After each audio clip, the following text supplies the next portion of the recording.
Well, she's about ready for Moab next weekend. We take that long trip out.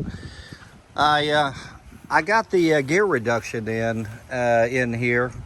You know, watch a few videos, and if you're pretty handy, it's not that bad. I ended up putting in the Super ATV, I think stage 2, 13% across the board. But then I also went out and bought the 67 and 25 combination tooth for the low gear, and man, does she pull really good and low for climbing, because that's what we love to do.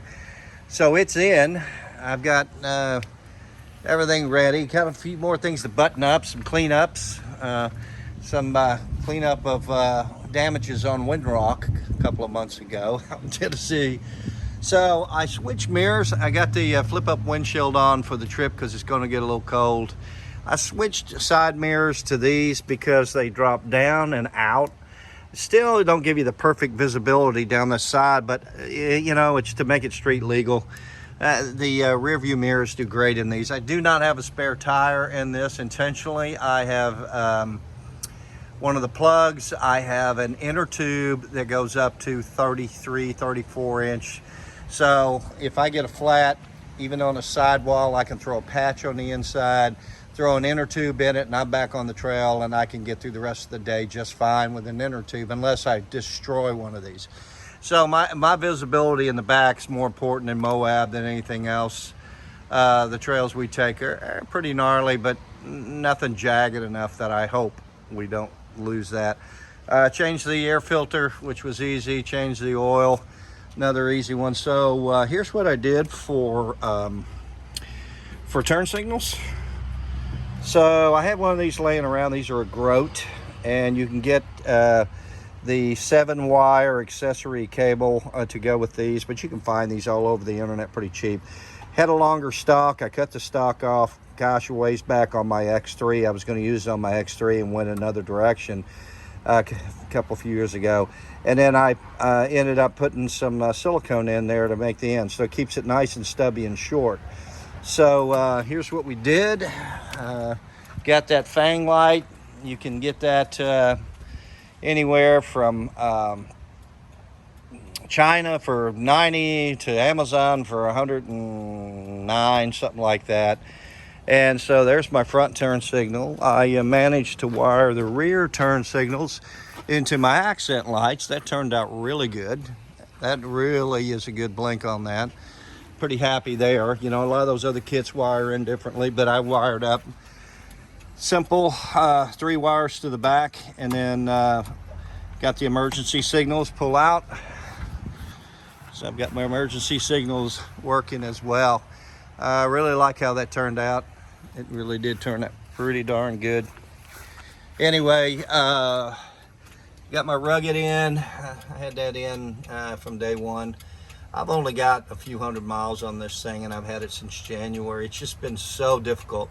Texas doesn't have a lot of great places to ride unless you go 4 hours in either direction, and it's just been a rough year for us to try to get out. We're both super busy at work, but that turned out really good. I've got back seats to go back in. I changed my side lights up here to getting ready to rewire those in. I took them up here. Anything down in this area, what you're going to find, even with your side mirrors, lights, anything in there, you're going to find yourself leaning over. You're going to find yourself in a direct problem with your view here and trying to see your trails out. So that I dropped down low, that I'm putting up high on both sides, and that should turn out fine. Again, I always do not like to tuck in my winches. I like to keep them up and out. They get ruined real quick. Mud cakes up down inside there. So this one is up on the bumper. I think it's a trail armor or something bumper, and it works out really good. You can keep it clean.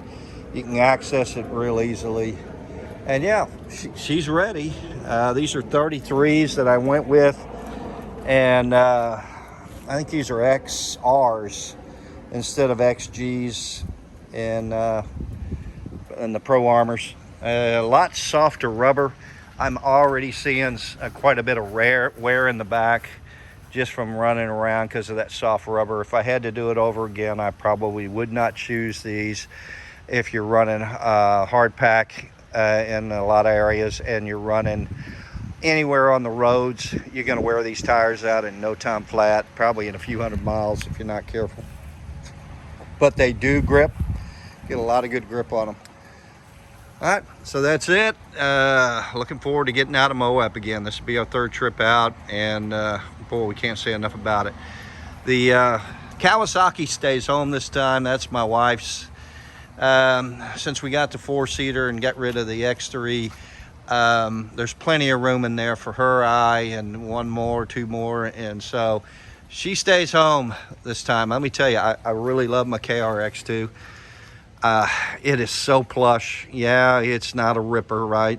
But let me tell you, in Moab last year, this thing was phenomenal.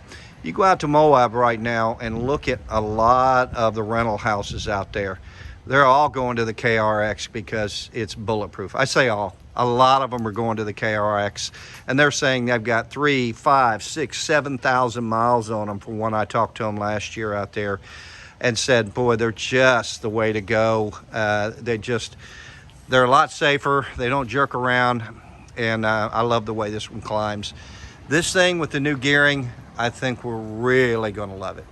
We were in Windrock, met my brother out there a couple months ago, and that was a fun trip.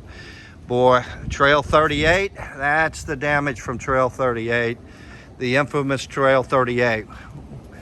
We saw a couple of videos of our boys up in Michigan just hitting that the other day, same trail. We went down it, and that's the damage we did. Nothing major. They went up it and did a lot of damage. Anyway, safe driving. See you guys.